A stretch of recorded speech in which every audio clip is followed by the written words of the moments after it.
Hey, it's me, Vicki Marie, and I wasn't intending to do this live till later on. I've got one Spanish class later. Anyway, to cut a very long story short, and I won't bore you with all my problems, but I've had some bad news this morning. So I'm sort of in a bit of a tiz about everything.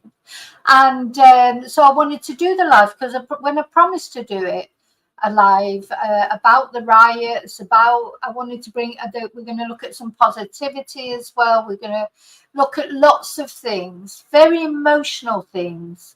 So I thought it's probably better that I do it, get it over with now, because later I might be get too angry or something. I don't know, because not with you, not with all you, but when life sometimes just sort of anyway. So basically, I'm doing the live now. Now, first thing I want to say, apart from thank you to everyone, as usual, as per the banner, thanks to everybody for all your support. That's really appreciated. And that's what keeps me going, of course, with this channel, doesn't it? It means that your support, either subscribing, liking, members, etc. And I think it's just you and me at the moment, BF. So that's quite nice. I can say hello to you. But if this live fills up as it goes on, I probably won't be able to interact too much because I've got a lot that I want to get through. And I want to concentrate on saying all the things that I want to say. So the first thing I want to say is remember these three girls, because all this that's happened in the last week that's made everybody very emotional, all the riots, everybody's gone a little bit loopy, haven't they? And I think it's something to do with the weather as well, the heat. Also, it's been a super full moon. Just people sort of lost it a little bit, haven't they? And all this anger that everyone feels towards each other. And the death of these girls was a bit of the catalyst, wasn't it? And all the disinformation that came out, was spread on social media, or mainly on X. So Elon Musk has got a lot to. I'm absolutely incensed with Elon Musk. Elon Musk is one of those people. He's like the king of the world now, isn't he? He's got a lot of power because of his money, and he's now because he owns X, but he runs it. He's not a macro manager, is he? He's a micro manager.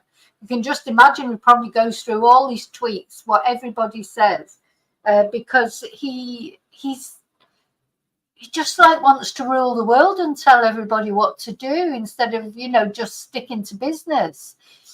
And the other thing that worries me a lot about Elon Musk is this power that he's got with his internet, Starlink, because he's trying to encourage it here in Spain now. It's all over the world, isn't it? People are signing up to it, but I would not sign up to it, because I think Elon Musk is the sort of person could wake up tomorrow morning, is in a bad mood with Spain because of something some Spanish person said, and then he thinks, I know what I'm going to do, just going to cut off the internet to Spain, because he does things like that, doesn't he? He uses his power. He's too powerful. He's not a politician. He's not elected. And he goes around sort of acting as if he sort of owns the world. So that's part of what I'll be talking about today, because of his trolling of Keir Starmer. Because, whatever you might think of Keir Starmer, it's not to Elon Musk to tell him what to do, is it?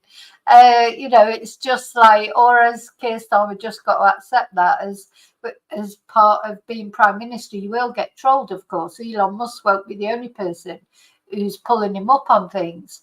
But Elon Musk, he's the owner of X.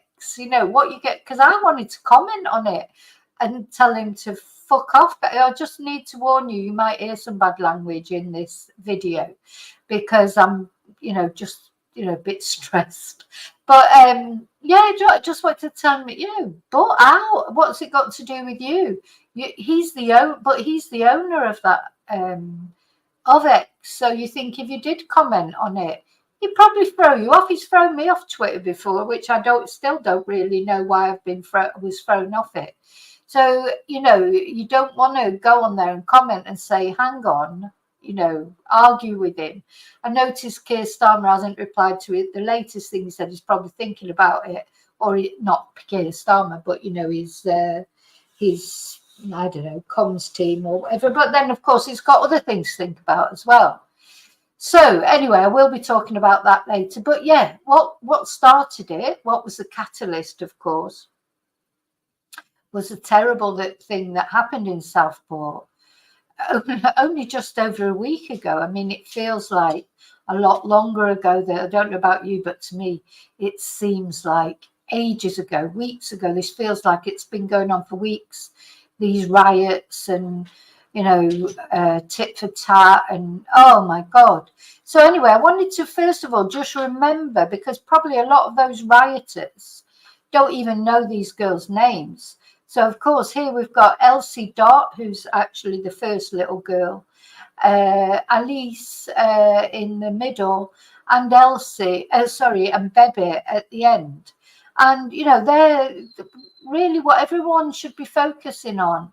It's helping those families get through that awful thing that's happened to them, and the community of Southport to recover, because, you know, this is just it's sort of got forgotten in everything else, you know, people using it to their political advantage, not for peaceful political protest, but for riots, criminal damage, you know, really, it's not peaceful protest, what all of them are doing. Some of them are.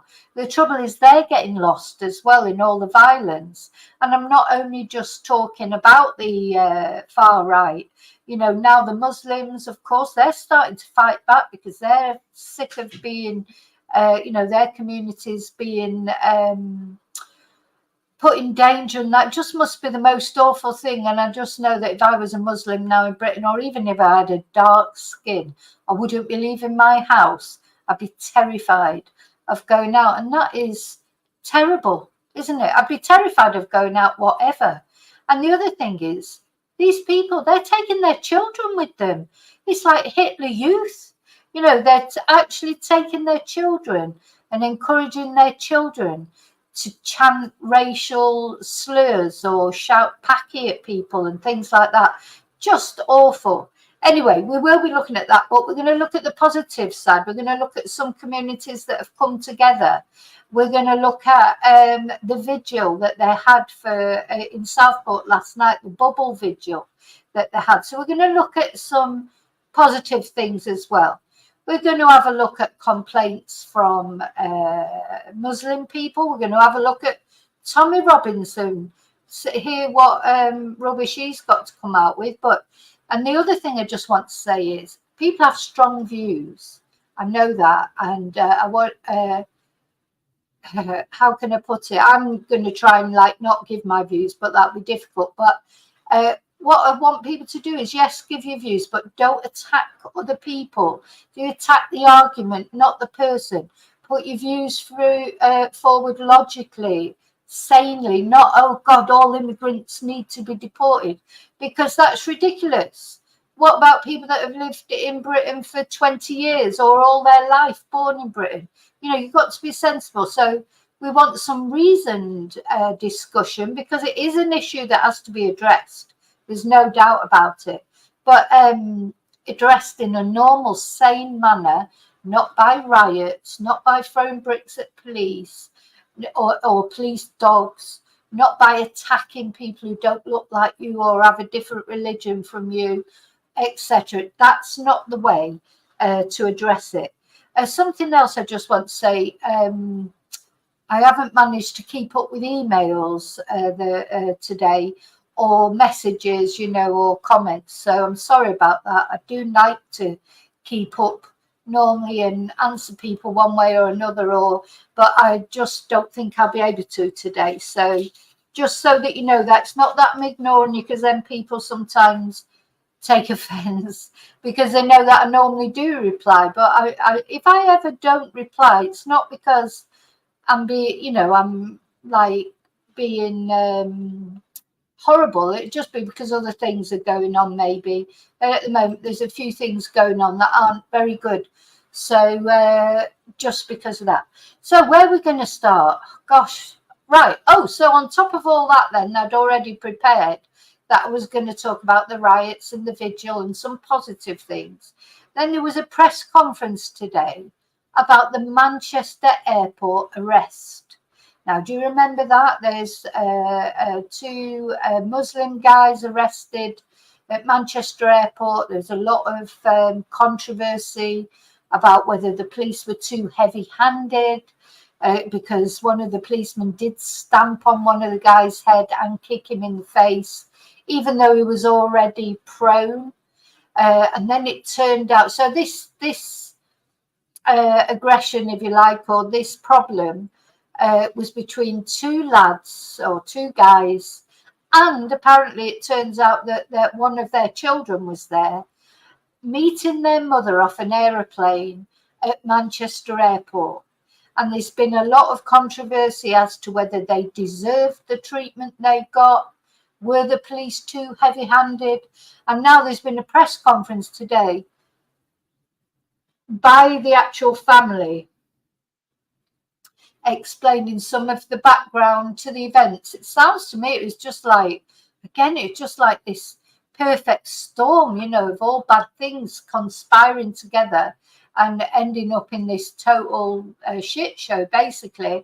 You know, don't think the police dealt with it very well. Again, it's going to be up to you what you believe when you hear the press conference. There's a press conference, it's the family's point of view. And we have to remember, though, as well, that that family, they have another brother who is a policeman, Greater Manchester policeman. So they're not a family that hate the police or got anything against the police.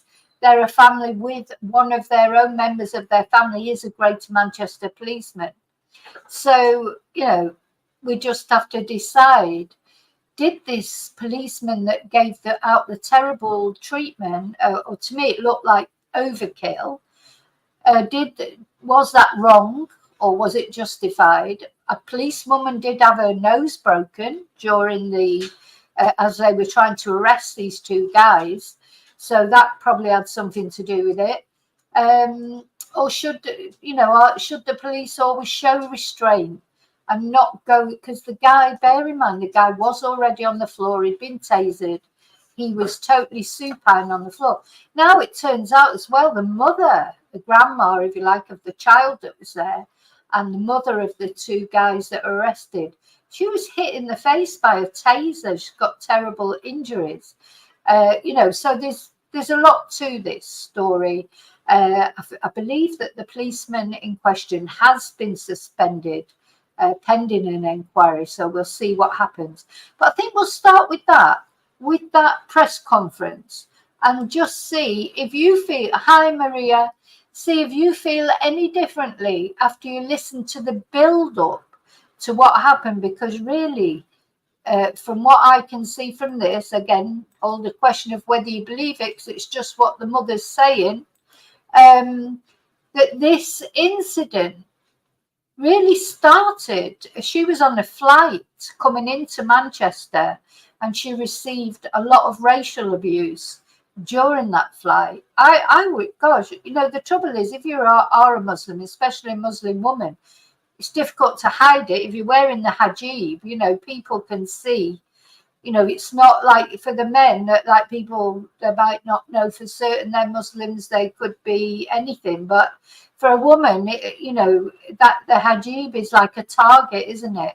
And apparently, we're going to listen to exactly what the lawyer says. This is what happened on the plane as she was coming into London. This is where this incident started. There has been repeated use of the word context when the family have been given no opportunity to provide this. The family have been subjected to horrific racist and Islamophobic abuse on social media, and there has been a campaign of disinformation in an attempt to justify alleged police violence. As far as we are aware, there have been no proactive attempts by the GMP to monitor or to investigate the further hate crimes perpetrated against this family. I have now spoken to Catherine Bates, the regional director for the... Now you can see the woman, the mother, she still has the remnants of the injuries that she sustained from the taser, from being hit in the face by a taser. The IOPC with regards to lodging aftermath, and then to claim publicly that they could. So I'm going to fast forward it a bit because I want to get to the bit where he's saying what happened on the plane. And accused of criminality, their family fully into their own hands. In our democracy, we have the right to expect that those in uniform will not act as thugs and will act within the law, and that any force used must be reasonable, legitimate, and proportionate. The two young men sat here today, along with their mother and family, are left devastated and traumatized by the incident at Manchester Airport. Despite the clear attempt by some to place disinformation in the media and on social media, the young men sat next to me do not have a single criminal conviction, not even a speeding ticket. In fact, members of the family are serving police officers with Greater Manchester Police and other members of the family in other areas of the country. Oh, and other areas of the country. So I do think that's important. We're not talking about a criminal family. So obviously something happened. And, I'm not excusing their behaviour. One of the, I think it was the guy here on the right, he definitely gave the policewoman a broken nose. So we can't excuse his behaviour. But anyway, let's see the context. As he says, everyone's been saying, context is important. But it's important from all sides. And Ahmad himself has undergone an interview process to join the GMP. Today is about setting the record straight and issuing a warning to Greater Manchester Police that leaking or using so-called police sources to justify alleged criminality by their officers can only be seen as a deliberate attempt to interfere with the IOPC investigation. I want to start now with what sparked the incident, something that we have heard nothing about to date. Mrs. Shamim Akhtar was traveling back from a holiday in Pakistan. She was feeling unwell on the plane and as a result used the empty seat next to her to be able to sit more comfortably. Shortly after making use of the seat, she could hear a male muttering in the row behind her.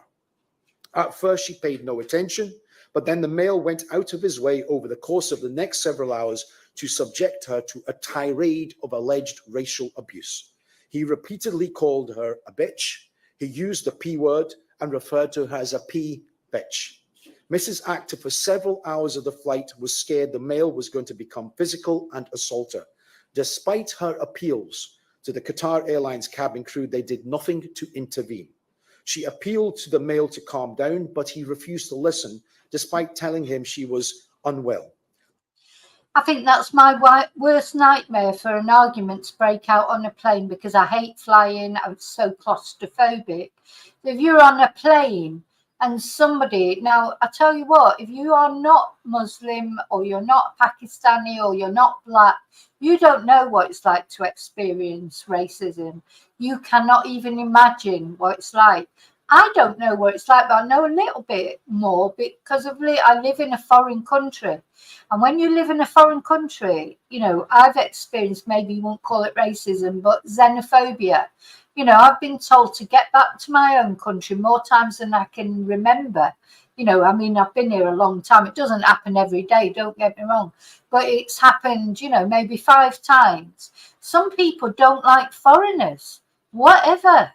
It doesn't matter, if you try going living in another country, and you will always experience some racism, some xenophobia or something like that.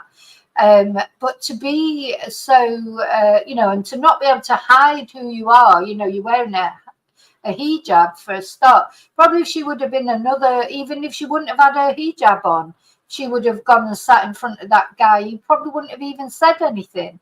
But it's because of the way she's dressed, because of who she is or what she is, that she's experienced that racism from this guy on a plane in a confined space with no support. If you believe, it's alleged, of course. I believe, I don't think that there's a reason why this was such a high volatile situation. And, you know, high volatile situations don't usually just come out of nowhere. There's normally a build up to them, isn't there? There's normally a backstory. But, you know, I just think that would have been awful. The male began to call her a pea bitch again, and the male stood up behind her. He was towering over her and hurling abuse. It was a mixture of abuse in English and in Arabic. At this point, she became increasingly frightened and intimidated. He was over 6 foot tall and was of large build. The male's wife intervened and told him to stop and asked him to sit down. However, the male continued, and his children were also ridiculing Mrs. Actor. Even though she was feeling... And these children as well, you know, these people, I've seen this in these riots, children, if we would take their child to a riot or even a peaceful protest that might turn into a riot, you know, it just reminds me of the Nazis, you know, and making their children against foreign people or the Jews or a certain race. And I think, yeah, there's backstory to come here. You know, this is alleged what she's saying. So, you know, we have to wait and see what happens with the other person's side of it. But I do think it's important to remember this is a family, not a trouble family, you know, with who are always getting into trouble and with criminal records. This is a family with many police officers actually within their family. So that is not alleged, that is true. So I think we have to take that into account. I was going to say, so Charlie lives in Spain the same as me. He is saying he gets called a giri. That means that's like Paki. I've been called a giri. You know, so all these giris living in Spain, that's just as bad an insult as saying, oh, all these Pakis. It's a bad word, you know, it's an offensive word for foreigners. It's not another one is chanis, giris. You know, they use them in Spain against the British. You know, not only the British, anyone who's not Spanish. Some people, they do that, you know. So I think maybe that's why I always sympathise a bit more with immigrants and things. So I know how it feels to be different in a different country. And you know what? Sometimes you don't even feel that until you do start to integrate properly. Because before you can speak Spanish, you wouldn't know if someone called you a giri and smiled at you. You wouldn't even know they were insulting you. You'd just smile back at them, wouldn't you? But once you understand everything, I think, and then you start to understand that not from everyone, don't get me wrong. And as I say, I think it's rare. It's rare in all the time I've lived here, but it has happened. And if you didn't realise what somebody was saying about you, you know, because of the language and things. So I just can't bear, you know, to me, I'm a citizen of the world. Do you know, like, I don't feel like anybody shouldn't be here or I shouldn't be anywhere. Nobody has the right to tell somebody where they should live or where they shouldn't, in my opinion. Extremely unwell, she forced herself up and walked to the rear of the plane looking for a seat. She sat down at the back on a random street, however, was told to move pretty much straight away as somebody else was assigned to the seat. She had no choice but to come back to a seat and sit down, and the abuse continued for several hours. The male continued to intimidate her by shouting racist abuse and by being a bully. Once the flight landed, Mrs. Actor says she walked off the plane and walking towards the baggage claim area, she felt something hit her hand luggage and hitting it behind. She looked back and saw the male standing behind her, and from what she could make out, he was using his hand luggage to repeatedly bump into her. At that point, Mrs. Actor began to cry. She was extremely traumatized. She was scared. She was upset and stressed, and she even collected the wrong suitcase, which she did not realize until she eventually got home that evening. As soon as she exited at the arrivals, she saw her two sons and a six-year-old grandson waiting for her. She broke down into tears and told them that what happened to her over the last several hours, and Mrs. Actor's sons questioned her. See, the thing is, I didn't know that a 6-year-old grandson was there as well. Oh my God. And then the thing is, she's got off and she was upset and she's told her sons. And, you know, it's getting me a little bit emotional because I wouldn't even tell my son because, you know, my son, it's like, you know what, they wouldn't be happy that somebody had been calling their mum, things like that, you know. So maybe in hindsight, she shouldn't have told him there at the airport. But I think, you know, she was obviously upset, and she did, but probably wasn't a good idea. But hey, you know, hindsight's a wonderful thing, isn't it? But they're bound to be angry, weren't they? You'd be angry, you know, if it was your mum that somebody had been talking to like that. Which was Fahir and Ahmad, as to what had happened and who this male was. She told her sons that the cabin crew had failed to assist her. She wanted to leave, but when they walked past Starbucks, she noticed the male in question, and Mrs. Akhtar froze.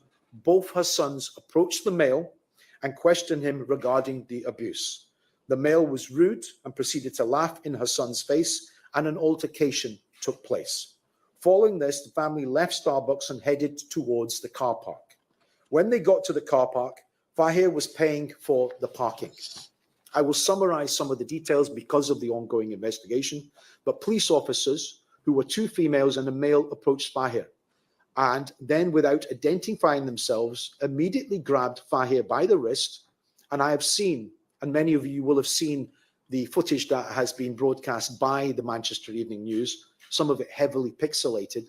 But the context that the family wishes to provide is that if you watch closely the footage, that Fahir is immediately grabbed by the wrist, as can be seen on the CCTV. The male officer proceeds to grab Fahir by the neck, and it is alleged that he hits Fahir's head into the ticket machine, at which point the other son, Ahmad, asked the police officer to move his hand from Fahir's neck, as he was not resisting arrest. Ahmad and his mother, Shamim, were shocked at the unnecessary aggression and alleged violence shown from the start. There was no immediate attempt to speak to Fahir, to ask him to step aside, to caution him, or to simply say, "Can we speak to you for a second?" The family appreciates you have seen leaked footage with pixelation of the top of vital events as they unfold. However, this is what the context of what took place. When Ahmad asked the police officer to remove his neck hold, it is alleged by him and his mother and others that the male officer then proceeded to punch Ahmad twice in the side of his head, at which point Ahmad falls onto the ground. Mrs. Akhtar also falls to the ground as the officer pulls her and Ahmad down due to the fact that she was holding Ahmad from behind. The officer, whilst punching Ahmad, pushes her to the ground, and she looked up and saw the officer firing his taser at Ahmad, at which point she screamed, "They've killed my son," in Urdu. And as you can see from the CCTV, pandemonium breaks loose at that point. At this point, Mrs. Akhtar, seeing Fahir running towards the officer and saw that he is also tasered from behind and lands face first, at which point the officer falls down with him. Mrs. Akhtar then goes to Fahir and can be seen leaning over her son as he lies motionless on the ground. The taser that is used is a prohibited firearm and licensed by police officers to use, and it can emit up to 50,000 volts of electricity. At no point do you see on the video Fahir reaching for any officer's firearms, as is later claimed in the immediate press release from the GMP, nor is he in fact doing anything other than lying motionless face down. It is at this point, as the officer stands up, he proceeds to run and kick Fahir in the face. Mrs. Akhtar then tried to pull her son's head away, and as the officer then attempts to stamp on his head, as can be seen in the graphic video at this point, both brothers are compliant. I think if that was my son that they were doing that to, they would have had to shoot me to get, because I would have gone mental. Honestly, I'm not dead powerful, I'm only little and that, but I'll tell you what, if somebody was doing that to my son, I honest to God, I would go absolutely mad. Whatever, I wouldn't think about the consequences. You know, that's your son. If it was your son, your daughter, or whoever it was, you would lose it. You would lose it. I think, you know, you just would. I'm sorry. If anybody, if you don't think you would be like that over you haven't got children, then if you can't understand that, because that's your instinct. Fahir is incapacitated. His brother is sat some distance behind on a seat with his hands on his head, with officers keeping him under control. The officer then proceeds to lift his foot up and appears to stamp down on Fahir's head. Mrs. Akhtar states that she attempted to pull her son's head away as she thought the officer could have killed her son at this point. She genuinely believed at this point that her son was dying as he was limp and unresponsive due to being tasered. The male is alleged, as seen in the video, then kneels down, the male officer, kneels down on Fahir, placing his knee on his back whilst he is still limp, and then looks up straight at Mrs. Akhtar whilst he has his knee on Fahir's back and he is not moving. At this point, it is alleged that the male officer still has his taser drawn, then using his right hand, it is alleged, he strikes Mrs. Akhtar directly in the face using his taser as a weapon. At this They hit her in the face with a taser. Oh my God. point, Mrs. Akhtar never, prior to this or during that point, is presenting any threat to any police officer. At this point, Mrs. Akhtar screams as she holds her face. She is terrified that she would now be subjected to the same violence as she alleges her son would. This is the bruising that Mrs. Akhtar had on her face. You'll get copies of this at the end of the press conference. But this is the bruising, some of which you can still see on Mrs. Akhtar's face today. She was left bleeding from below her eye. This is what Mrs. Akhtar alleged she was subjected to. And at no point did any officer approach Mrs. Akhtar to check on her well-being or her welfare. At no point did anybody seek to get medical assistance for Mrs. Akhtar. And as she screamed, as I say, she thought that she would now face the same violence as her two sons did. Mrs. Akhtar then held her face, as well as holding onto her son Fahir. She noticed the officer walked off behind her, and she was scared that this officer would attack her from behind. She looked back and noticed that he then pointed his taser at her other son Ahmad, who was sat down with his hands on his head and was complying. Even though she had been attacked, she struggled and stood up. And so the same officer that had allegedly attacked her and her son Fahir then proceeded to kick her son Ahmad and drag him down on the floor and use his taser as a weapon to hit her son on his head. Another officer then sat on top of Ahmad and pinned his head down to the floor and proceeded to threaten him. At this point, Mrs. Akhtar just stood up between her sons who are lying on the floor. And at this point, she can hear a 6-year-old grandson crying and her son Ahmad telling her to go to his nephew. Mrs. Akhtar touches her face and noticed she was bleeding from a cheek underneath her left eye. She was stood there and didn't want to leave her sons as she was genuinely feared for their lives. And she then noticed the officer that kicked Fahir in the head go over and she tells him to stop. At this point, the officer tells her to step back, and then a female officer pushes her away as she is moving away. Another female officer then comes behind her and pushes her back, pushing her back away again. She was left dazed, she was crying, she was disoriented, but noticed the two officers with Ahmad roll him over onto his front, and at this point he was handcuffed from the rear, and now they were kneeling on his chest. The officer then grabbed Ahmad by the neck and pushed his head into the floor before then getting him up and taking him away. She then sees the other officer lift Fahir and also take him away. No officer attended to her injuries. She was bleeding from beneath her eye. No officer approached her to see if she or her 6-year-old grandchild, left with luggage strewn everywhere and clearly distressed child crying for his father, required any assistance. Mrs. Akhtar was ultimately helped by a passerby who saw what happened and taken home. Fahir also heard the scream from his mother, which he believes was when his mother was hit in the eye with the front of the taser gun. At this point, he has no idea where he was or what was going on, or he was picked up, but he was dragged out and placed against a wall outside. Now, I just want to warn you that now there's some bad, unless they've edited it out, there's some very bad language coming up from the police, the way the police spoke to this lad, allegedly. So I'll let you do, you have to decide whether you think it's true or not. But just to warn you, I don't know if they're going to bleep it out or if they're going to leave it in. So I watched this live on Sky News, and of course they couldn't bleep it out. And it is quite bad language that apparently the police, allegedly, the policeman used. Fahir states that he broke down into tears and the verbal abuse continued. Then it is alleged that the male officer came and kneeled down next to Ahmad, and it is alleged he said to him, "You dirty fucking cunt, you think you can hit my officers? I'm going to kill you when I see you in my uniform or out." These are the allegations that Ahmad. These are the allegations, so we have to remember they're allegations.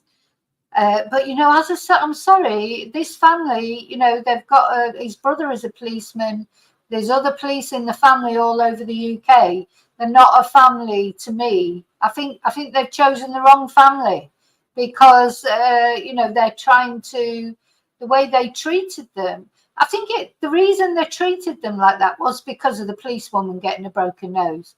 And you know what? That would hurt. That's your colleague. Your colleague gets a broken nose, you'd be fuming. Of course you'd be fuming. But then you shouldn't be a police person, because police people are supposed to show restraint. You know, as difficult as it must be, that is their job. Members of the family make. Hearing this, Fahir said to the officer, "Why is your body camera not on?" He said, it is alleged, "I will show you why." He grabbed him by the neck and handcuffs, lifted him up.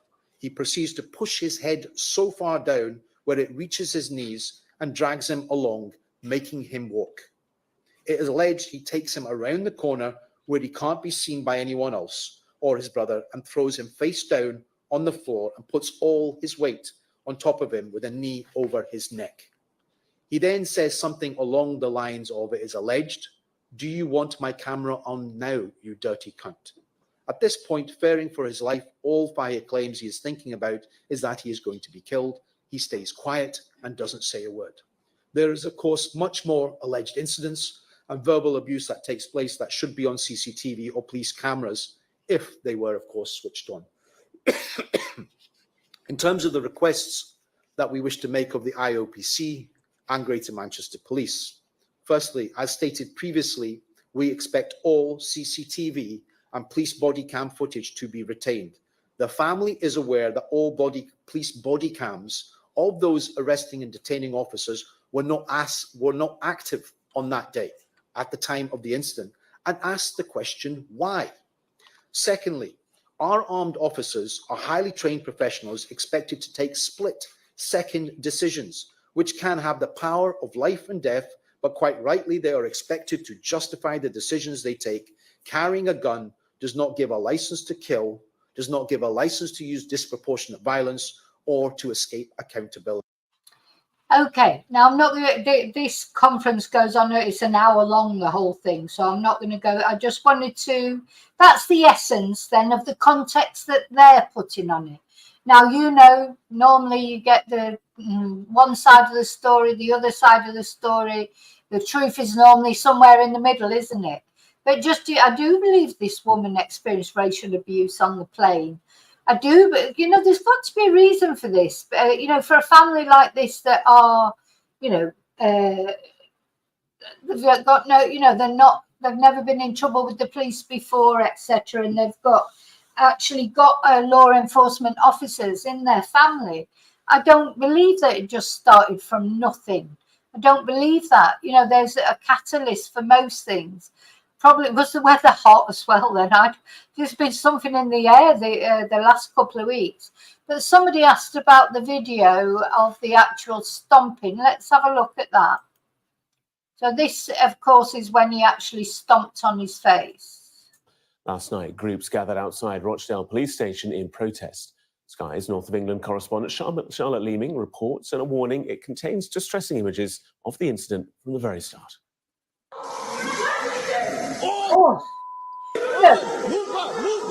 Caught on camera and I can't watch it without actually flinching.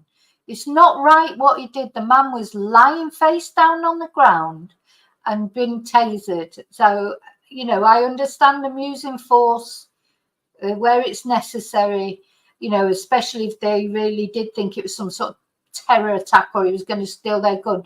This is the brother sat over here with his hands behind his head. You know, he's been subdued. And this guy is prone. on the floor when this shared widely across social media. A police officer armed with a taser kicks and stamps on a man's head as he's lying face down on the ground at Manchester Airport.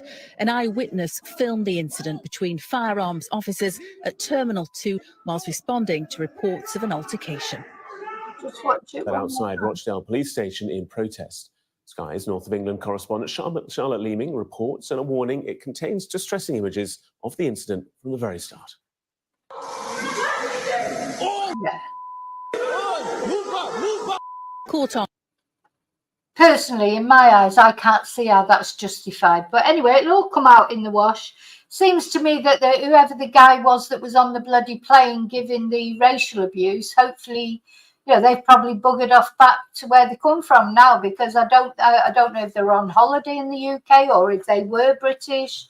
Don't know anything about them, but hopefully, yeah, hopefully the passengers on the plane and the air crew, etc., will be interviewed. I mean, there's a lot to come out, isn't there? There's a lot to come out about that story. This is what we know so far. You know, it's the investigation is ongoing, but the police officer has been suspended. He should be suspended until the result. You know, I think if that was you or your family member who had been kicked in the head and stamped on, even if they had done something wrong, I mean, none of those rioters got thrown on the floor, kicked on the head, stamped on the head and kicked in the face. We're going to look at a little bit of that in a minute. Like in these riots that they've been having lately in the UK, you know, the people have been goading the police, literally goading them, and the police haven't done that kind of thing to them. The police should not do that. Sorry, but they should not do it, whatever. And especially not when someone is lying face down on the ground, completely acquiescing to what they're doing. There was no need for it. He did it at a time it was not necessary, in my eyes. Anyway, so that's the first thing I wanted to talk to you about. Now I've got some nice things. Now, it hasn't all been bad news about the riots and things. So there's been people from a mosque, this mosque, the Abdullah Killian Mosque, which apparently is one of the most historic mosques in Britain. You know, I don't know much about the Muslim religion. I don't know much about mosques. I just don't. But it's nice to see. Let's have a look at this. That there can be moments of hope. So I watched this on the BBC this morning. It was very, very nice. This guy, he is, I think, the leader of the mosque. He's a very articulate guy. This is what I think is needed. So what they did is, we're in Southport I think it was Southport. Where is this mosque? Oh no, it's in Liverpool. So there was a demonstration outside the Abdullah Killian Mosque in Liverpool. Was one of those demonstrations. So what this guy did, he arranged for them to get in, because they've got a kitchen in the mosque where they prepare food, etc. And they prepared burgers and chips, loads of burgers and chips. They were in constant contact with the police to find out, like, because sometimes it was too dangerous, you know, to go out or try to talk to the demonstrators, or because at one point it was just too volatile. But they were in constant touch with the police. And when it died down, when the volatility died down a bit, and of course all those guys out there had all been drinking and rioting, it's hungry and thirsty work, they went out with burger and chips for them and tried to talk to them and said, look, what are the issues? This is what needs to happen, because, you know, a lot of those people that are rioting, it's not even about Muslims, I don't think, or immigration. People are, after the last 14 years of austerity, people are at the end of their tether. And the trouble is, when you're at the end of your tether, it's easy to strike out at anyone, even at the people that maybe they're not responsible for it. Anyway, that's so I do think discussions need to happen.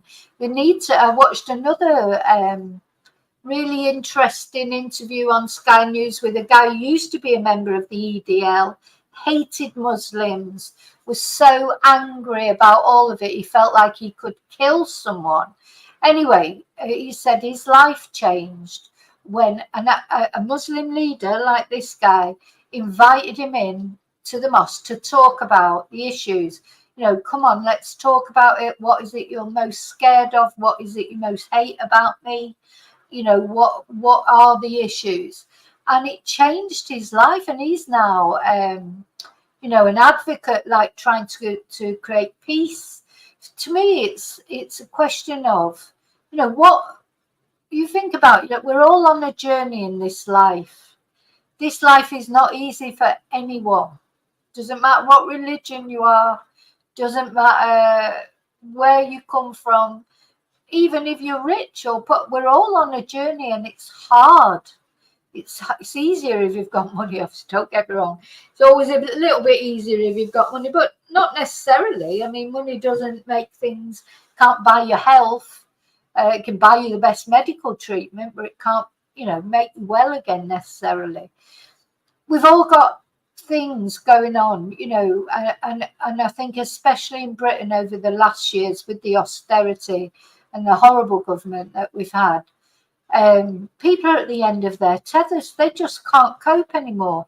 There's children starving in Britain. People can't afford to pay their bills. They can't afford food. So the Muslims are an easy target. But if only they knew, actually, anytime you can go to a mosque, and they do give out food freely and things like that. They're like, anyway, never mind. I'm not getting into the ins and outs. But so they went out and gave these burger and chips out, tried to get talking to the people that were left there. And the images of their photos went viral. Thank God, something positive going viral. So among the many stark images emerging from the recent wave of unrest across England were photos of Muslims embracing protesters outside the UK's oldest mosque. A demonstration was held outside the Abdullah Killian Mosque in Liverpool at the end of a week in which misinformation about the Southport attacks was blamed for stoking Islamophobia. And a counter-demonstration drew several hundred more people. And once the situation had calmed, mosque volunteer Adam Kelwick and other worshippers crossed over in an attempt to speak to those present. And the mosque chairman, Dr. Abdul Hamid, a family doctor, believes there is a fear of the unknown, adding if they don't get answers, they will try and find any excuse to label you. So these lovely pictures, I honestly could make me cry because it's just been so horrible, everything since those poor girls were murdered, and they've just been forgotten and everything. It's just all been so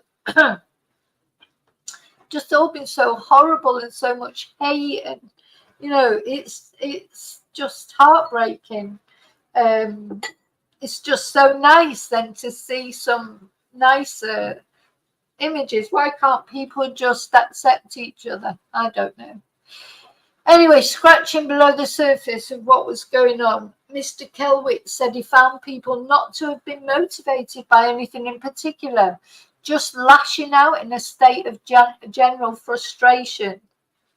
He said none of the people I spoke to mentioned Southport. It's nothing to do with those girls. I tell you, those three girls, most of those rioters wouldn't even know those three girls' names. I don't even think they knew what they were protesting about. I think they're just angry, fed up.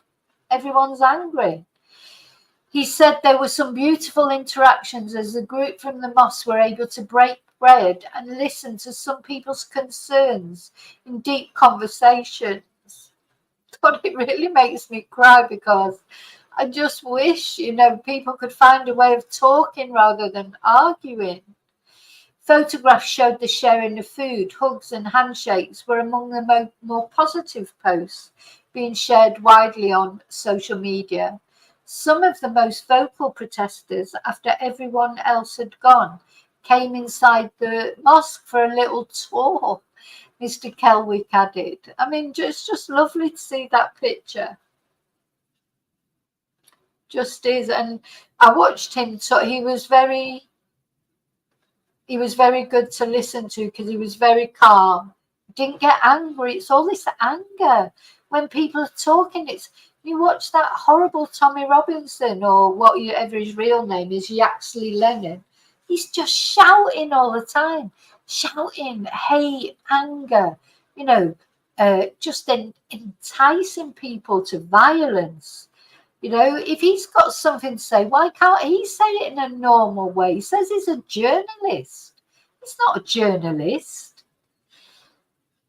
Anyway, so Dr. Hamid, who works as a GP in a deprived area of Liverpool, said, the far right are a spectrum.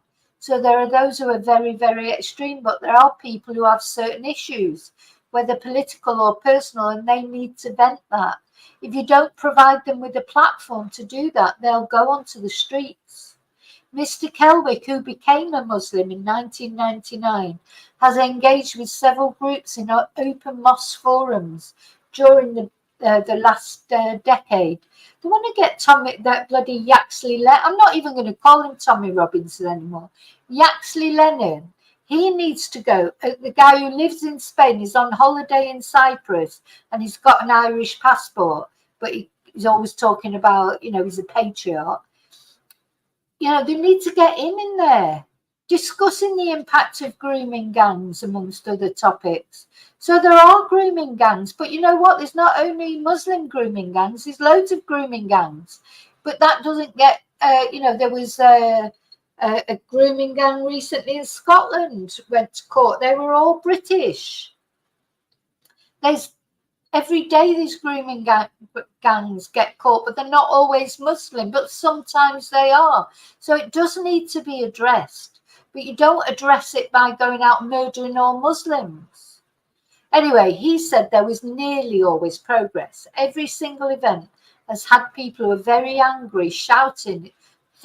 British people are very angry, aren't they? They can't seem to have reasonable discussions anymore. Very upset, but everyone comes together after a time. He remembered how one man nearly broke down in tears after being invited to a restaurant meal following an event. He said no one had treated him like that before, and all we'd done is bought him a kebab. So yeah, there are thugs amongst them, that there are also genuine concerns. The priority has to be safety and security, and everyone needs to calm down. And mosque leaders are conscious there is less hope for others. So engagement with some groups was encouraging to see, but the more extreme far-right activists should be banned. Like other Islamist groups, that, you know, these very far-right extremists, they are terrorists, just the same as radical Muslims are terrorists. You know, they're anyone who threatens normal people's lives, you know, and disrupts British society, they are terrorists. So speaking after Prime Minister Sir Keir Starmer met religious leaders in the region, he said there is the argument that the police have the powers to stop the violence, but I think what is important is their words of hate and polarisation need to be controlled. So this leads me to, of course, this other issue. You know, how much has platforms had to do with it? You know, how much has X, you know, and Elon Musk allowing Yardley Lennox, whatever his name is, back onto the platform to spread his hate. He will say he doesn't spread hate, but he does. I've watched a few of his speeches just this morning, and in the end, I just have to turn it off because it's shouting, anger, aggression, lumping everybody in one boat, you know, just hate why spread hate? I don't understand. You know, try and spread some peace. So talking of which, now what we're going to have a look at is the vigil last night in, I think it was like, God, time goes so quick with all this. I think it was last night. This was the lovely vigil they had for the girls who were murdered, which was a terrible event. Terrible event. But at the end of the day, the perpetrator of it, one was not Muslim. He was a 17-year-old boy, a Christian. He was born in Wales. He was born in this country. You know, it's not, so the whole thing, why the Muslims getting all the hate? You know, why? Because there's been this ramp up over years about it.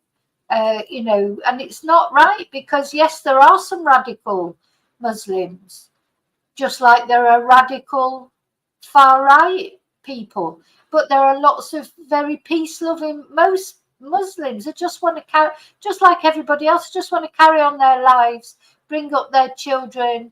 You know, they're not pedos, they're not anything but most Muslims. You know, you will get a percentage of every religion, every race that's radical, that's, you know, not like that. And these kind of things are going to make it worse. Anyway, let's have a look at this.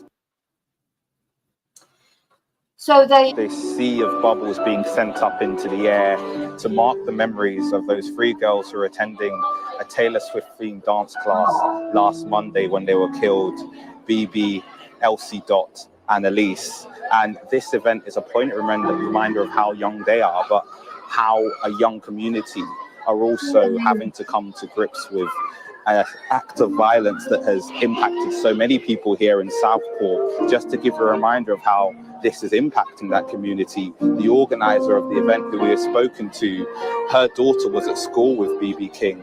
She put this event on because she wanted to do something to help the community and give children a way to reflect with these bubbles, these kisses sent up to heaven. And she's told us that she's been messaged by people across the country who wanted to take part, and she's in kisses sent up to heaven. You know, this is what it should be going on for those girls, in the memory of those girls, not all those riots and things. What, you know, just this is what really matters: communities, children. And this particular Southport community, they don't hate the Muslims. You know, they've all clubbed together. The Muslim shop owner whose shop was destroyed and all his, you know, all his stock ruined, they had a GoFundMe for him and replaced it. You know, they appreciate each other in the community. Why is it always these bloody... And the other thing I've noticed about the rioters, lots of them, they're middle-aged, even older people. Then... You know, there's lots of young people as well, like sort of real teenagers, like 14, 15 years old. But then the ages go up to like 69 years old. They're just there like drinking beer and taunting the police. We're going to have a look at that in a minute. But anyway. Encouraging them to do as they are doing here and send bubbles up where they are, whether that be in their back gardens or on their front doorsteps. The event is here and meant to mark closure for the children in the community. Earlier on, we had a singer who performed a special song for the children, and we've had so many reminders, as well as these bubbles going up to the air and these hundreds of people gathered, many children. We've had many reminders of the impact this is having on the community. From beyond, I've spoken to an Italian man today who was looking for the scene of the attack on Hart Street, which is less than a mile away from here. He wanted to pay his respects. So another man brought us a poem marking the lives of those young girls. And just coming back to that event, it was about this time last week that we were learning exactly what the scale of the tragedy was. At that point, we were told that 2 children had died in the incident. That then went up to 3, and that their dance teacher, Leanne Lucas, was injured trying to... Oh, do you know what? I wish I would have been there. I love all them bubbles. I just want some of them great big bubble ones. It's just so lovely that. That's what it should be. Vigil. sympathizing with the girls and the families, not turning it around for your own political reasons. And I'm sorry, Seffi, what you're saying is ridiculous. That lad was born in Britain. He's not an illegal. Just honest to God, it's just a silly thing. I'm sorry that you're saying, because he's not illegal. So why are you even saying that? Can't you see that? It just, anyway. Protect them. We've now seen since. There's a difference between views and what is just not true. And it is not true that that guy is illegal. So that's just a fact. That's not an opinion. That's a fact. Fueled by disinformation, scenes across the country very different to what we're seeing now. This is a reminder of innocence and hope, a stark contrast to the pictures of rioting that we've seen not just in Southport but across the country. These bubbles are representing those lives. In fact, in the middle of this sea of bubbles going up into the air, a bubble artist sent up 3 bubbles. Those 3 bubbles are meant to represent the 3 victims. And just to tell you a bit more about how the community is reacting here, people we've spoken to have come here because they felt deeply impacted. This is only a mile from the scene, and we of course know that someone's been charged in connection with this case. But for a community very much in mourning, a week on, this is a chance to reflect, to send those kisses up to heaven, and to help a community heal, and to help children process what has happened. So there you go. That's something nice. Thank God. Sensible people doing sensible things instead of going out and just causing trouble. Now I'm running out of time because, unfortunately, I don't mean that bad. I've got a class in half an hour. So I just want to show, I'll probably not be able to show you the whole things of the other things I was going to show. But now, where is it? I wanted to show. Anyway, I can tell you about it if I can't show it because I haven't got time. But, a Muslim lady rang up LBC, spoke to Vanessa Phelps, who, of course, she's, now I think she's Jewish, Vanessa Phelps. If this was people attacking synagogues and things like that, she'd be going mad. If that's what it was. Anyway, this lady phoned up, was heartbroken because she's a Muslim lady. She couldn't, she's frightened to go out the house. Was explaining her background. She was born in the UK. Her parents were born in the UK. Her grandparents, her grandfather fought in the war. Those people there that do those riots, they're the ones that always bang on about, they'll be buying poppies, when it comes to Armistice Day and things like that. They've never fought in a war. They wouldn't know how to fight in a war. They wouldn't know what would hit them, because they're just good at taunting the police when they know the police can't do anything. Maybe they do need to bring back national service, but unfortunately the poor young people that'll have to do it. But some of these bloody boomers, they need to do some national service because, boomers, they haven't ever fought in any war, or done anything. They bang on about it all the time. They're always going on about the Second World War. Their parents maybe fought in it, but they didn't. They didn't. Same as me. My dad fought in it. He didn't fight in the war for this, And, I'll tell you something about my dad. My dad was typical of his generation. He was racist. He was racist when he was young. When I was younger.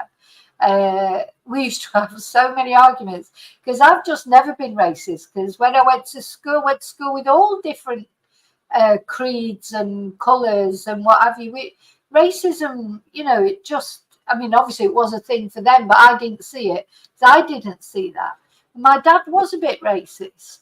And then what happened, the trouble is though, didn't know anybody who was, from any other religion or any other, he just didn't know anybody. So it's like, I think they call it unconscious bias because it's not exactly racism. It's more ignorance, really. It's just like you just don't know anybody and you just make assumptions about, you know, like you might make assumptions that all Russian people are this or all Chinese people are that, and of course they're not. They're all just people just like us, and they've all got there's cultures, you know, but you know, most modern societies, they've got the same worries. They worry about how they're going to feed their children, they worry about work, they worry about all the same things. So then what happened was my dad did start working with a Muslim guy called Sonny. I'm never forgetting it. And he loved him. He was like, oh my God. And it was like an eye-opener to my dad, because his racism that he had at one point was total ignorance, really. Just didn't know anybody who was Muslim, because that had not been his life experience to bump into anyone.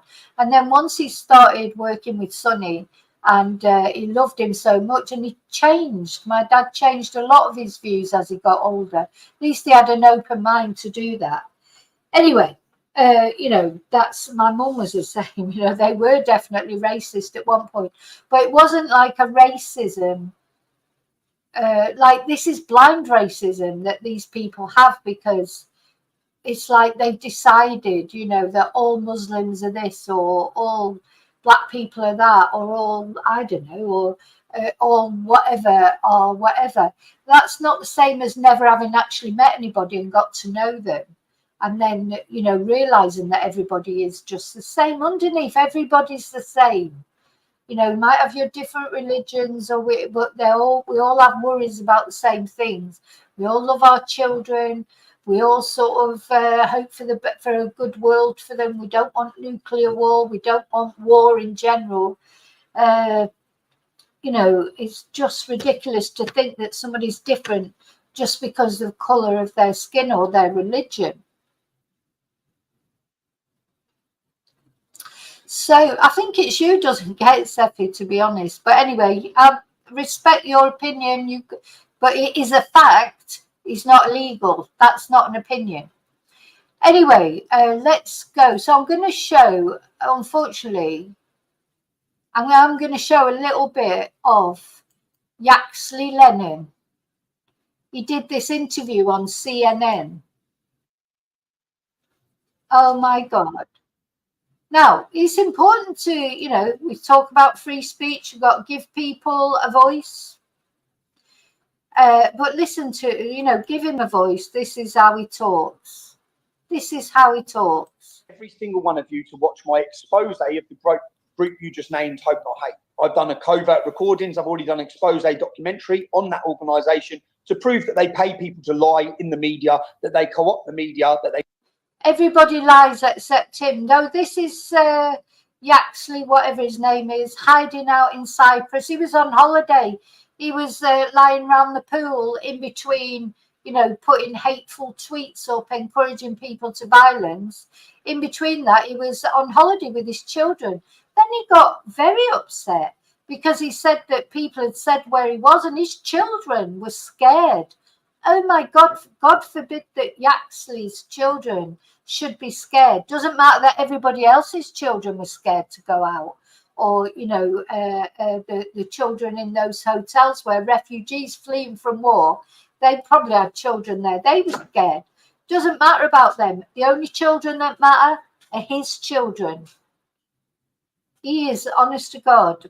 And watch him. He's shouting all the time. Shout, shout, shout, shout, shout, shout. They manipulate the media, and that they use the media as a weapon against people. I've already exposed that. So I urge every one of you.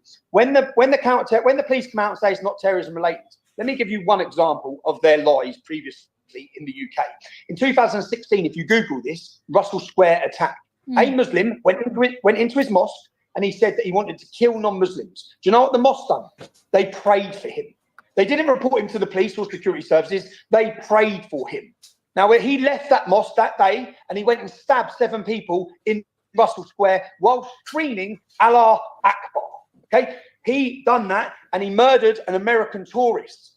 We were told it had nothing to do with terrorism or jihad. That was clearly an act of jihad, clearly an act of terrorism, and our security services and our media lied, because that's what they continue to do. They lie and they deceive us every time. But you know, the thing is, it's all very well him saying that, and then, you know, lucky for him, he lives in a free country where he can say things like that. But you know, that's the other thing he has to remember. He can moan about Britain all he wants, and now everyone's liars and this, that, and the other. But you know, in a lot of other countries, he wouldn't even be allowed to speak up.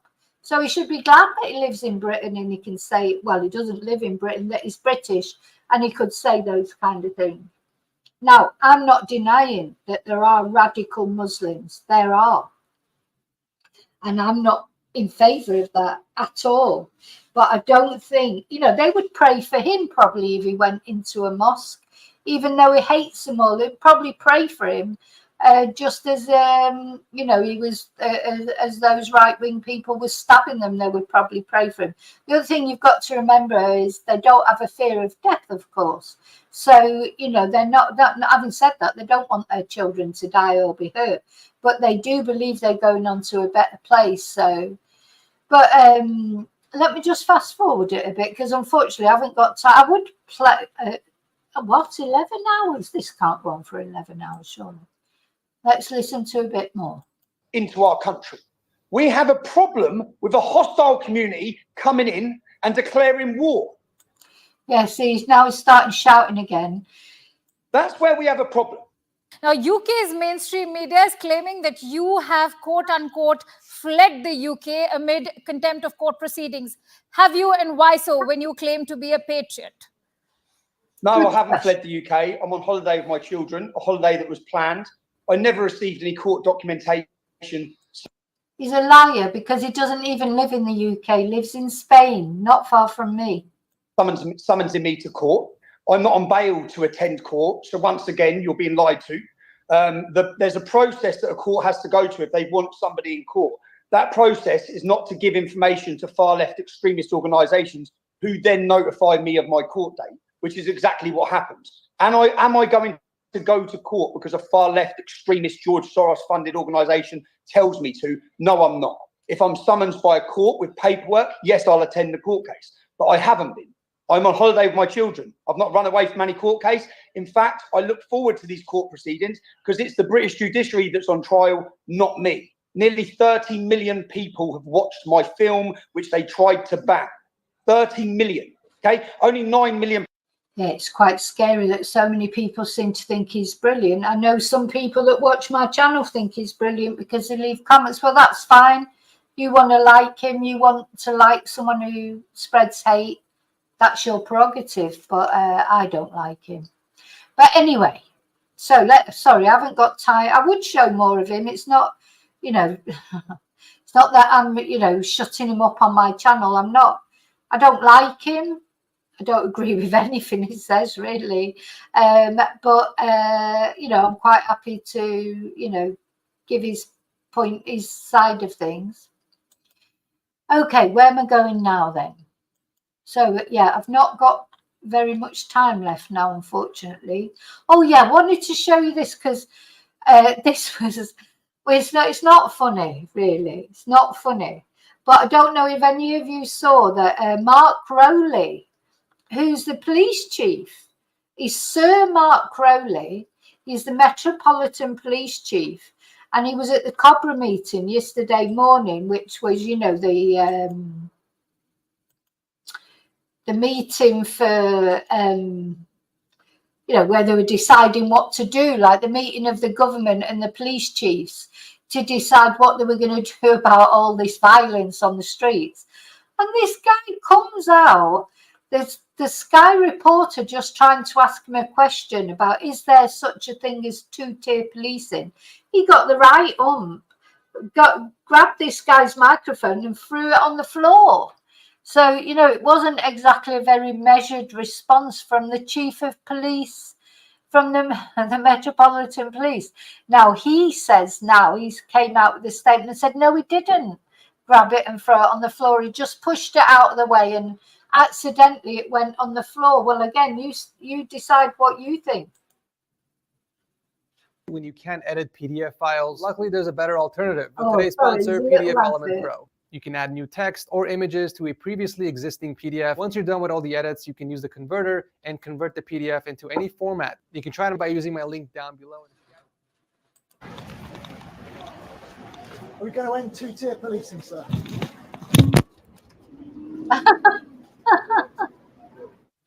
And then off he scuttles to his car. This poor guy stood there. His mic's been chucked on the floor.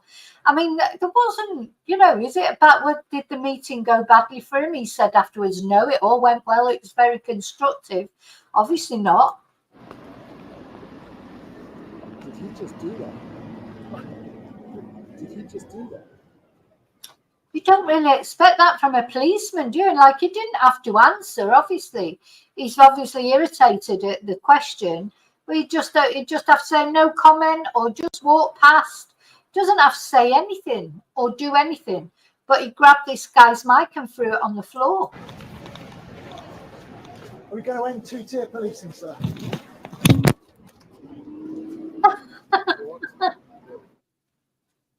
Oh dear, it just tickled me that. I've got to watch that another couple of times because it just made me laugh. It's like, he reminded me of, I don't know if you were ever watching when Piers Morgan got the ump on Good Morning, and he did he had a hissy fit and sort of stomped off the stage.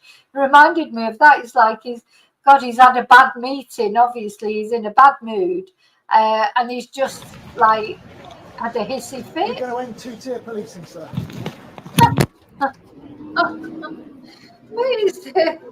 He's the chief of the Metropolitan Police. Come on. I mean, come on. What chance has Britain got? Really? What can he turn around now and say, oh, no, you shouldn't, violence is not the answer. And he's literally picked that guy's mic and chucked it on the floor. Just terrible. Are we going to end two-tier policing, sir? Oh, God, there's going to be loads of memes made about that, isn't there? Hilarious. Okay, now because as I say, I've not got much room, I haven't got much time left.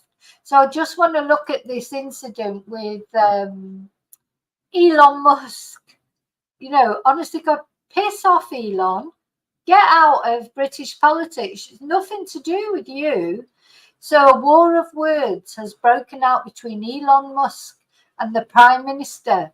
Now, I tell you, Keir Starmer, I do think that he's, people, everyone's got their views. I know some people like him, some people don't like him. I personally like him. I don't like everything he does. There's some things that I don't agree with that he's done already. But, there are other things. I think generally he will try his best to make Britain a better place. And of course, all this has happened. I mean, he must think, oh my God. So everyone was having a go at him, saying he was going on holiday. Well, he hasn't gone on holiday. But the other thing you've got to remember is his holiday was, he didn't know he was going to be Prime Minister.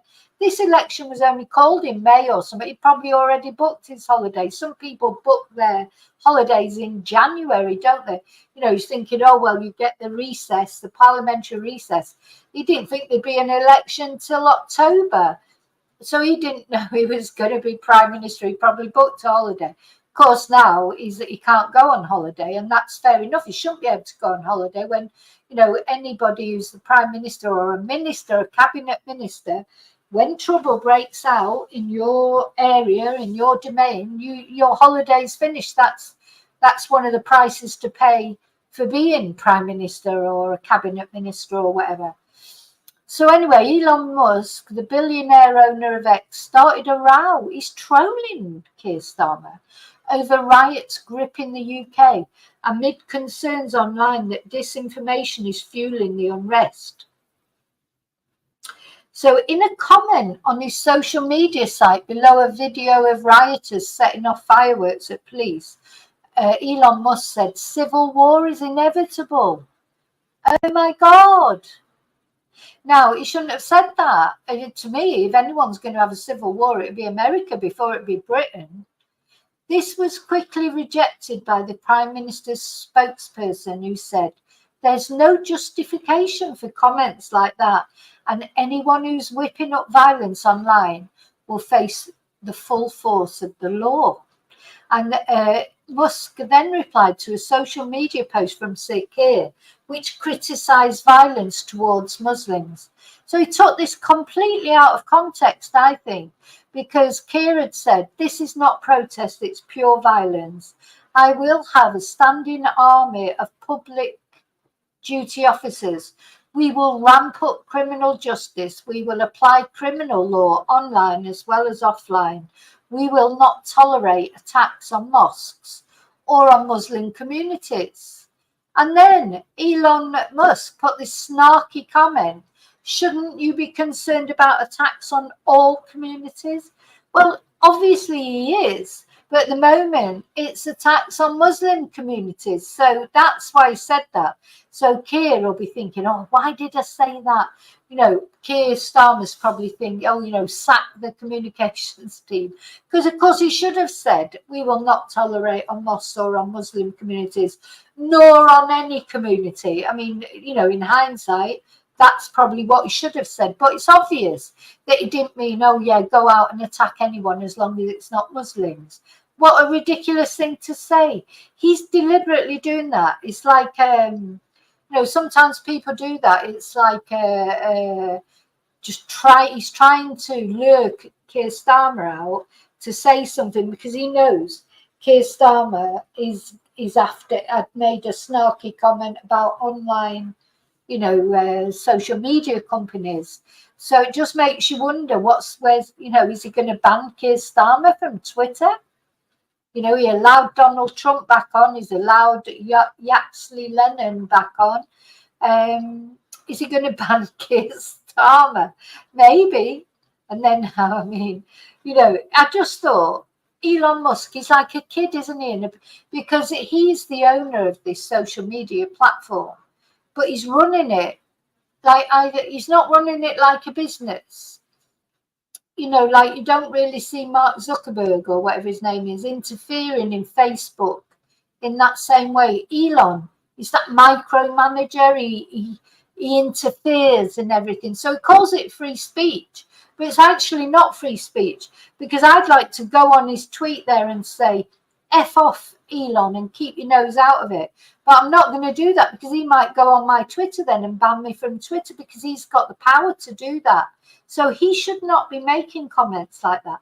That's my opinion anyway. But, you know, again, as with everything, you'll all have your own opinions on that. I'm just going, actually, I haven't been back to, I hope you're all behaving in the chat, because I haven't been back to the chat.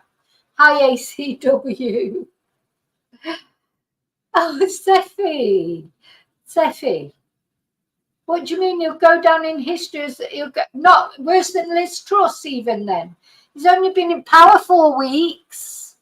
Oh my God. Oh my God. Oh, this is the parallel universe coming back again. This is the parallel universe coming back.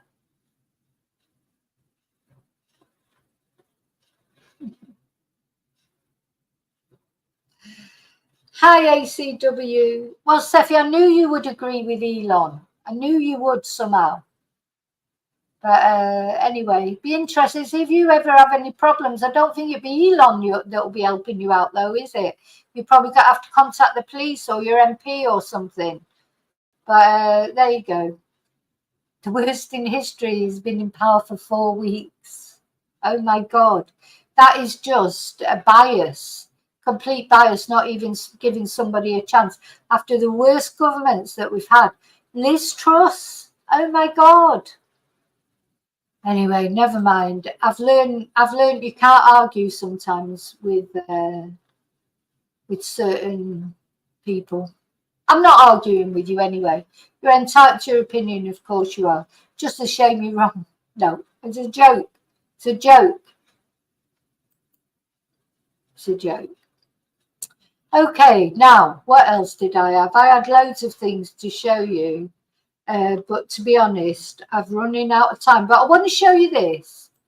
Now, you might like this, or you might not. But this is like a parody account going back to X. Let's have a look. I'll find it. Oh God, I've forgotten the name now. I've got to look at him. I think it's a parody account anyway. Yeah, it's called Sanford Police. Now, it is a parody account. Oh, let me share it. I don't know if you've seen it, but it's quite funny because it's Sanford Police, England's smallest police force, committed to catching criminals under Swan. Don't report crime. Emergency, yes, 999. No, 101. Parody satire. So it's parody satire. When I first saw it, I thought it was real because, you know what, this parallel universe that we live in, you never know what's real or what isn't real.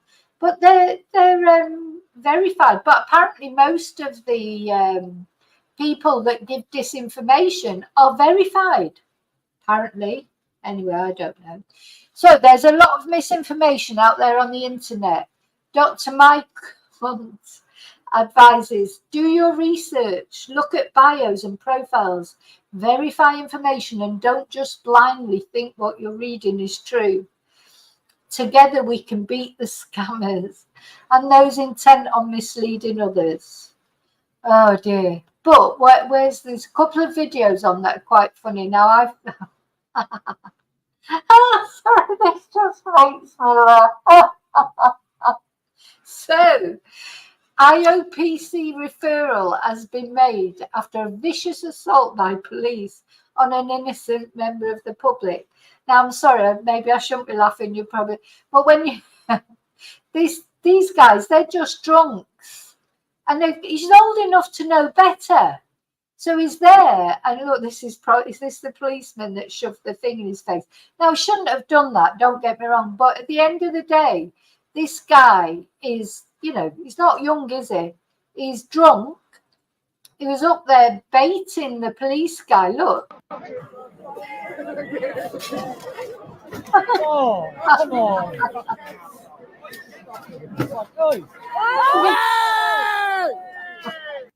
It just reminds me of Manchester on a Saturday night, all the drunks, you know. It's like, if they weren't there rioting, the bit. Now, my son has a theory, and I agree with him, is it's because there's no football on at the moment, is there? So we didn't win the Euros. England didn't win the Euros. They've not got over that yet. There's no football on. So they've got to do something, you know, with their dole money, go out and I don't know. They're just any excuse. Go out, get drunk, bait the police. And then that policeman, again, he shouldn't have done that. He shouldn't have hit him in the face. But the reason the guy fell over wasn't because of the force that the policeman used. It was because the guy was drunk. Why are we all fucking pushing now? I'm fucking like it there, boy,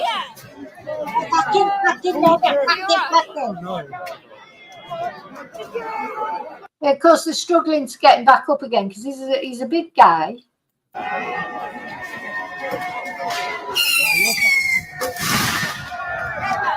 He's really pissed off. That policeman's thinking, for fuck's sake, what am I even doing here? Why did I join the police in the first place? You know, they must be really fed up. You know, we sort of imagine that's your job, you know, to go and just deal with drunks like that. You know, when there's proper police work that they could be doing.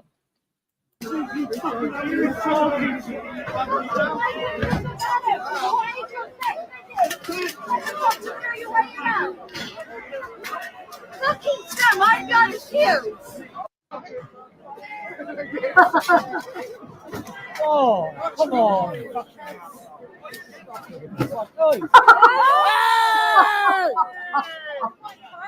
Sorry, I think it's funny. Oh dear me. Oh, and this, of course, this was the opposite. So this was the sky. I think the opposite. I mean, from the other side. So I'll just show you that I'm being fair, because this was the Sky was watching this live when it happened. That's the Sky reporter. He was doing an interview, and this guy come up behind him. Must have been terrifying.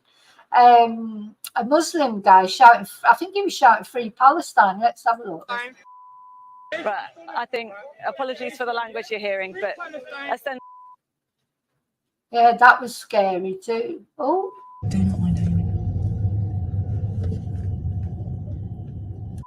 Oh yeah, they tried to slash their tires as well. Going to do the same to us. So yeah, I don't know. Who'd be a policeman or a Sky News reporter? Yeah, see, it has things like this, which it is sort of quite funny, but maybe we shouldn't make jokes about it. But you know what? Sometimes you just think, oh God, if you didn't laugh, you'd cry. White wing supremacist swan attacks foreign students. Oh dear me. I don't know. Not funny, but funny.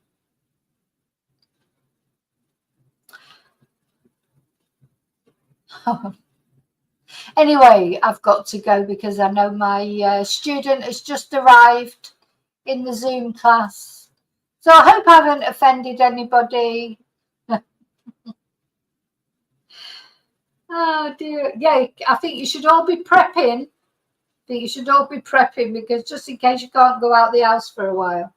So anyway, it's the crazy world out there at the moment. It's all crazy.